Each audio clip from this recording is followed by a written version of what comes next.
படிப்பாளர் விமர்சனம் அதெல்லாம் விடு. என்னன்னா வாசிக்கக்கூடிய பழக்கத்தை அடுத்த தலைமுறைக்கு கொண்டு போயிட்டு இருக்காங்க.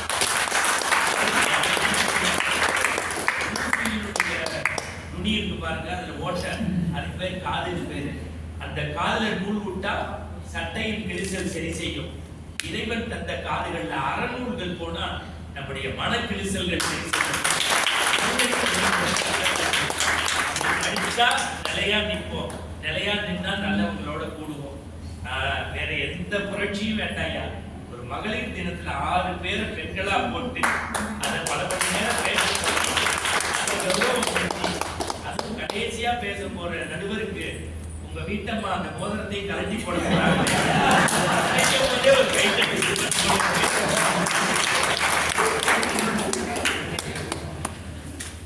உடனே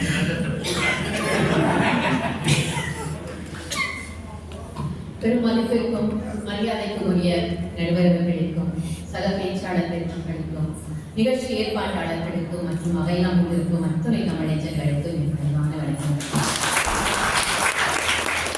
நடுவர்களே, நாம பக்தியையும் ஆன்மீகத்தையும் தொண்டையும் ஒரு தனி மனித வளர்ச்சியின் படிநிலைகளாகத்தான் பார்க்க வேண்டும்.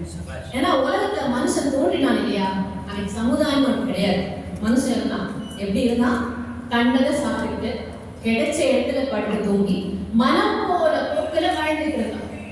இன்னைக்கு இந்த இடத்துல எனக்கு சாப்பாடு கிடைச்சிருச்சு, நாளைக்கும் கிடைக்கும், இந்த இடம் எனக்கு பாதுகாப்பா இருக்கு நம்ம நம்பிட்டு இருக்கும்போது திடீர்னு ஒரு விலங்கால தாக்கப்பட்டிருக்கான் இல்லையா, காட்டுத்தீ வந்திருக்கான், இல்ல அடைமழை பெஞ்சு வெள்ளம் கடிச்சிட்டு போயிருக்கும். அப்ப அவனுக்கு ஒரு விஷயம் புரியும், தனக்கு மேல ஒரு சக்தி இருக்கு. அந்த சக்தியின் கட்டுப்பாட்டில் தான் இந்த உலகம் இருக்கிறது. அந்த சக்திக்கு கட்டுப்பட்டு நான் வாழ்ந்தால் மட்டும்தான் இந்த பூமியில் நிலைக்க முடியுன்ற உண்மை புரிந்தது. அந்த புரிதல் முதல்ல பயக்கதான் கொடுக்கும்.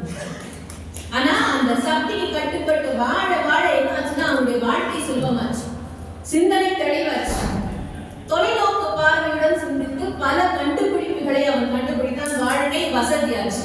அந்த நேரம் இந்த பயமானது பக்தியாக உருமாறியது. இப்படித்தான் பக்தி இயக்கத்தின் தொடக்கமானது இருந்தது. அஞ்சியாகிலும் அன்பு பட்டாகிலும் நெஞ்சம் வாடி நினை அப்படின்னு அப்பர் பெருமான் தன்னுடைய நெஞ்சுக்கு சொன்னது இந்த அன்பும் பயமும் கலந்த அந்த ஒரு மனநிலை தான்.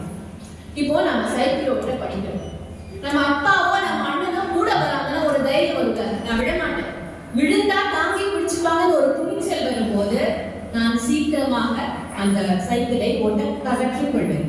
அது மாதிரிதான் இறைவன் ஒருத்தர் இருக்கிறான், அவன் என்னை காப்பாற்றுவான், அவன் என்னுடன் இருப்பதால் என்னால் எதையும் புரிந்து செய்ய முடியும். நான் புது புது முயற்சிகளை செய்வேன், வெற்றி அடைல இது தனி மனித வெற்றி தானே தவிர சமுதாயத்தின் மாற்றமோ வளர்ச்சியோ வெற்றியோ கிடையாது. பொதுவாக ஒரு மனுஷன் வெற்றி பெறாததுக்கு காரணம் என்ன, வள்ளுவர் 4 விஷயம் சொல்லுவாங்க. நெடுநீர் மரபி மடி துயில் நாளும் கெடுநீரார் காமக்கலன். இந்த 4 பக்தி நம்ம விட்டு தள்ளி கொடுக்குறது. நெடுநீர் அப்படின்னா விஷயங்களை தள்ளி போடுவது, ப்ரோகாஸ்டினேஷன். இது இன்னைக்கு கார்ப்பரேட் உலகத்தில் அடிக்கடி உச்சரிக்கப்படும் ஒரு சொல். நம்ம பக்தியில இருக்கும்போது இந்த தள்ளி போடுற வேலையெல்லாம் செய்ய மாட்டோம். ராகுகாலத்தை விட கேட்டோம்னா நாங்க ராகுகாலத்தை விட கேட்போம். சூரியன் உதிக்கும் போது பொங்கல் இடம்னா சூரியன் உதிக்கும் போது பொங்கல் இடுவோம். எனக்கு சிங்கப்பூர்ல எத்தனையோ அதிசயம் பார்த்துட்டேன். சிங்கப்பூர்ல மட்டும்தான் அம்மா சூரியனை பத்தி பேசுறாங்க.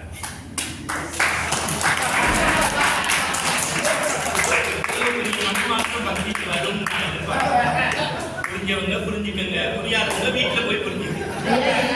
ஒரே மாதிரி பார்ப்பதுதான் தனி மனித வளர்ச்சி. அதான் நான் சொல்றேன்மா, அம்மா வந்தா தான் எல்லாம் சரிப்படும் நான் சொல்றேன். பழக்கம் நம்ம கிட்ட வராது. ஸ்விக்கில ஆர்டர் பண்ணிக்கலாம்னா தைரியம் வரவே வராது, கரெக்டா செய்வோம். ஆக நெடுநீர் நம்ம கிட்ட இருந்து விலகி போகுது. அடுத்தது மறதி. நாம் இறைவனை வழிபடும் போது உச்சரிக்கும் மந்திரங்களாகட்டும் ஸ்லோகங்களாகட்டும் சொல்ல சொல்ல சொல்ல நம்முடைய மூளை நரம்புகள் தூண்டப்பட்டு நினைவாற்றல் அதிகரிக்கிறது என்பது விஞ்ஞான பூர்வமாக நிரூபிக்கப்பட்ட ஒரு உண்மை. ஆக மறதி நம்மளுக்கு போயிடுச்சா. 3வதாக மடி. மடி அப்படின்னா முயற்சி செய்யாமல் இருப்பது. நம்ம எப்ப முயற்சி செய்யாம இருக்கோம், பலன் கிடைக்குமா கிடைக்காதா நமக்கு டவுட் இருக்கும்போது நம்ம செய்யாம. ஆனா பக்தி அந்த கேரண்டியை கொடுக்குது. அதனாலதான் மனிதன் மட்டுமல்ல, தேவர்கள் மட்டுமல்ல, அசுரர்களும் கடும் தவம் புரிந்து இறை இறைவன் மேல் நம்பிக்கை விட்டு பக்தி செலுத்தி எத்தனை தடவை வந்தாலும் திரும்ப திரும்ப முயற்சி செய்து வெற்றி கிடைத்தார். அதான் அந்த மடி அப்படிங்கிற விஷயம் நம்ம விட்டு தள்ளி போகுது. 4வது தூக்கம். நீங்க உண்மையான எந்த பக்திமானையும் ஆன்மீகவாதியை எடுத்து பாருங்க, 11 மணிக்கு எழுந்திருக்கிற பழக்கம் இருக்காது. தான் அந்த பிரம்ம முகூர்த்தத்தை எழுதிக்கிறாங்க பழக்கம் அவர்களுக்குள்ள வருது. அப்ப அந்த நல்ல பழக்கமும் நமக்குள்ள வருது. அதுபோக திட்டமிடும் பழக்கம், நிர்வாகத்திறன், இதெல்லாம் நமக்குள்ள வளருது. டூஸ் அண்ட் டோன்ட்ஸ் தெளிவா புரியும். திருப்பாவை பற்றி வைஷ்ணவி சொன்னாங்க. அதே திருப்பாவைக்கு தான் ஆண்டாள் சொல்வாள், நெய்யுண்ணோ பாலுண்ணோ மையிட்டு எழுதோ மலரிட்டு நாம் முடியும். புற அழகில் கவனம் செலுத்தாமல் முழு கவனத்தையும் இறைவனிடம் செலுத்த வேண்டும் என்ற தெளிவு அந்த இடத்துல நமக்கு பிறகு. அதுக்கடுத்து என்ன சொல்றா, செய்யாததை செய்யும் தீக்குறளை சென்றோதும். பெரியவங்க ஒன்று செய்யக்கூடாதுன்னு சொன்னா செய்ய மாட்டோம், செஞ்சுதான் பார்க்கலாமேங்கிற மனசஞ்சலம் நமக்குள்ள வராது. தீக்குறள், அடுத்தவர்களை பற்றி போய் புறம் பேசுவது, அதையும் நாம செய்ய மாட்டோம். ஆக எல்லா நல்ல குணமும் நமக்குள்ள வளரும் போது ஒரு தனி மனிதனாக நான் ஒரு நல்ல மனிதனாக வளர்கிறேன், ஒரு பெட்டர் பர்சனாக. மனிதனுடைய 2ஆம் கட்ட வளர்ச்சி என்னன்னா ஆன்மீகம். அவர்கள் எல்லாம் ராமானுஜரை பற்றி சொன்னார்கள். ராமானுஜர் ஒரு விஷயம் சொன்னார், பக்தி முதிர்ச்சி அடைய ஆன்மீகம் உதவுகிறது அப்படின்னு. பக்தி ஒரு தனி மனுஷனுக்கு வெளியுலகத்தை ஜெயிப்பதற்கு உதவி செய்யும். ஆன்மீகம் என்ன செய்யணும், நம்மளை ஜெயிக்கிறது. நம்ம மனதை வெல்வதற்கு ஆன்மீகம் உதவும். நம்ம தூக்கிட்டு இருக்கோம், நம்முடைய கை கால் கண்ணு மூக்கு எல்லாம் ரெஸ்ட் எடுக்கும். ஆனா அந்த மனசு மட்டும் ஏதோ ஒரு சிந்தனையை உழன்று கொண்டே இருக்கும். அதனாலதான் பாரதி சொல்லலாம், பேயாய் உழலும் சிறுமன நேர்மம். அந்த மனதை கட்டுப்படுத்த உதவுவது எதுனா ஆன்மீகம். அந்த மன ஓட்டத்தை தடுப்பதுதான் ஆன்மீகம். ஒரு 2 பேர் நல்ல வெற்றி பெற்றவங்க வசதியா வாழ்றாங்க, அவங்களால அந்த மனசை மட்டும் கட்டுப்படுத்த முடியல. ஏதோ ஒரு பயம். ஒரு முனிவர் கிட்ட போய், ஐயா இந்த மாதிரி எங்களுக்கு பிரச்சனை இருக்கு, மனசை எப்படி கட்டுப்படுத்த தெரியல, உதவி செய்யுங்க. அந்த முனிவர் என்ன பண்ணா, 2 பேருக்கும் ஆளுக்கு ஒரு சிவலிங்கத்தை கொடுத்து, இதை யாருக்கும் தெரியாத இடத்துல போய் ஒழிச்சு வச்சுருவாங்க, அதுக்கப்புறம் என்ன நான் சொல்றேன் அப்படின்னு. முதல்ல காடு மேடு, அந்த அமேசான் காடு மாதிரி ஒரு காட்டுக்குள்ள போய் ஒரு இருட்டான குகைக்குள்ள போய் சிவலிங்கத்தை வச்சுட்டு யாராலையும் கண்டுபிடிக்க முடியாது அப்படிங்கிறாங்க. 2வது நாள் திரும்பி வர கையில அந்த சிவலிங்கத்தோட, என்ன தம்பி இடம் கிடைக்கலையா? ஐயா நான் மலைக்கு போனேன், கடலுக்கு போனேன், எங்க போய் வச்சாலும் சரி அது இருக்கிற இடம் எனக்கு தெரியல அப்படின்னு எனக்கு உள்ள இருந்து ஒரு குரல் கேட்குது. அந்த குரலை மறுத்து, அந்த குரலுக்கு மறைச்சு என்னால் எதுவுமே செய்ய முடியல, நான் போட்டியில தோத்து போயிட்டேன் அப்படின்னாங்க. அப்போ அந்த முனிவர் சொன்னாரா, நீ தோத்து போகல தம்பி, எப்போ உனக்கு அந்த குரல் கேட்க ஆரம்பிச்சதோ நீ அடுத்த கட்ட வளர்ச்சியை அடைந்து விட்டார். உனக்கு ஆத்மாவின் குரல் கேட்கிறது, அந்த ஆத்மாவின் குரல் உனக்கு புரிய வேண்டும், எதுக்காக இந்த பூமியில இருக்கிற இறைவன் உன்னை படைத்ததற்கான காரண காரணிகள் உனக்கு புரியும் போது இந்த வீண் பதற்றம் கவலை எல்லாம் விட்டு போய் ஒரு நிதானம் வரும் அப்படிங்கிறது.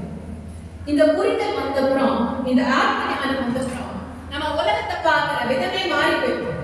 வாடி செல்வம், நீண்ட புகழ், வாழ்நாள் நிறை செல்வம், பேரழகு வேண்டும் மட்டும் ஈவாய் இறைவன் கணபதி கிட்ட நினைக்கிறோம். அது பக்தி.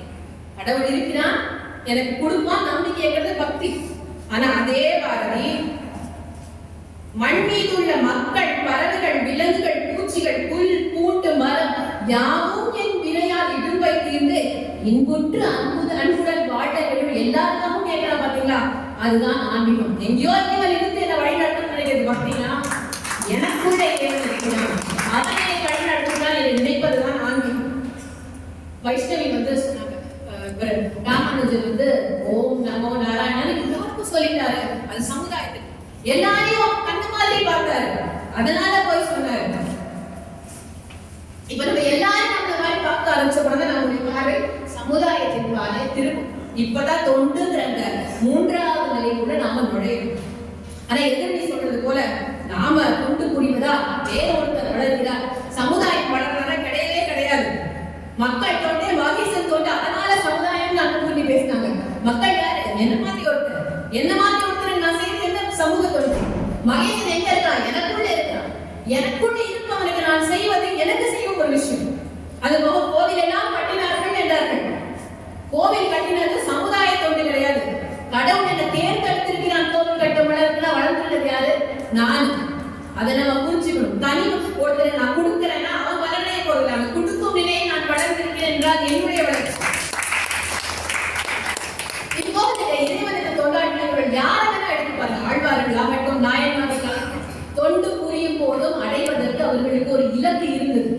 அதுதான் வீடு முக்தி.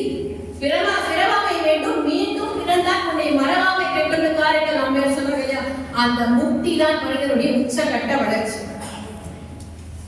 அவ்வையார் அழகா சொல்லுவாங்க, ஈதல் அறம், மற்றவர்களுக்கு கொடுப்பது அறம், தீவினை விட்டு ஈட்டல் பொருள். தப்பான விஷயங்களுக்கு போகாம நேரடியாக நியாயமாக நாம் பொருள் ஈட்டினால் அது பொருள். எஞ்ஞான்றும் காதல் இருவர் ஒருமித்து ஆதரவு பட்டதே கணவனும் மனைவி ஒன்றாக இருந்து நல்ல விஷயங்கள் செய்தால் அதுதான் இன்பம் அப்படின்னு அறம்பொருள் இன்பத்துக்கு விளக்கம் சொல்றாரு. கடைசி என்ன சொல்றா, மூன்றும் விட்டதே பேரின்ப வீடு. இந்த மூணையும் விட்டுட்டேன்னா அப்பதான் நான் இறைவனடி சேர்வேன். அந்த இறைவனடி சேர்வதுதான் மனிதனுடைய உச்சகட்ட வளர்ச்சி. அது தனி மனிதனுக்கு மட்டும்தான் கிடைக்கும் என்று சொல்லி ஒரே ஒரு கேள்வியை மட்டும் இதை நீங்க வச்சுட்டு முடிச்சுக்கிறேன். இவங்க சொன்ன மாதிரி ஐயா சொன்ன மாதிரி சரி, பாரியாசுமியாகட்டும், ராமானுஜர் ஆகட்டும், இவர்கள் எல்லாம் மற்றவர்களை தன்னை போல் பார்த்தார்கள், வளர்ந்தார்கள். அது தனி மனித வளர்ச்சி கேரண்டி. ஆனா ஒரு சமுதாயங்கிறது எல்லா தரப்பு மக்களும் உள்ளடக்கியது.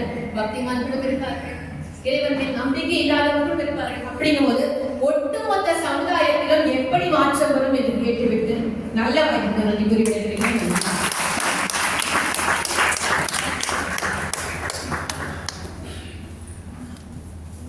எல்லாத்தையும் ஒரு மன்னிப்பை கேட்டுக்கிறேன். உட்காரலாம். அம்மா நிக்கணும்னு ரொம்ப ஆசைப்படுறாங்க, நாங்களும் ஆசைப்படுறோம், நடக்கும். வெளியில அப்படி போயிட்டு வந்தேன். அது ஏன்னா நம்ம ராஜன் சூடா காஃபியை கொண்டு வந்துட்டாரு. சும்மா எனக்கு ஊற்றி கொடுத்துருக்கலாம் காப்பியை. எல்லாத்தையும் மொழிபெயர்த்து வைக்கிறேன். ஒரு வாய் முடிச்ச போது அந்த ஸ்கிரிப்ட் மட்டும்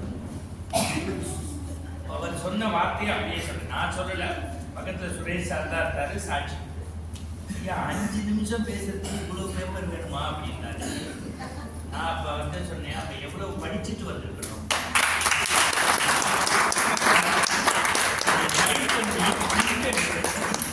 இதெல்லாம் மேடை பேச்சாளர்கள் தெரிஞ்சுக்கணும். மேடைக்கு ஒரு தவம். சொன்ன விஷயத்தை சொல்லி அந்த நாளைக்கு இத்தனை பேருடைய நேரம் பெருசுங்கிறத மேடையில பேசுறதுன்னு ஆசை எல்லாருக்கும் இருக்கும். அதை ஒரு தவமாக்கி தந்திருக்கிறார்கள் என்னுடைய அருமை சகோதரி சொன்னலதா அவளுடைய யாராவது கேட்டா ஒரு சொன்னலதா பாட்டு கேட்ட மாதிரி இருந்தது. நிறைவா வர போறவங்க நம்மளை ஒண்ணு சேர்த்து கலைக்க போறாங்க.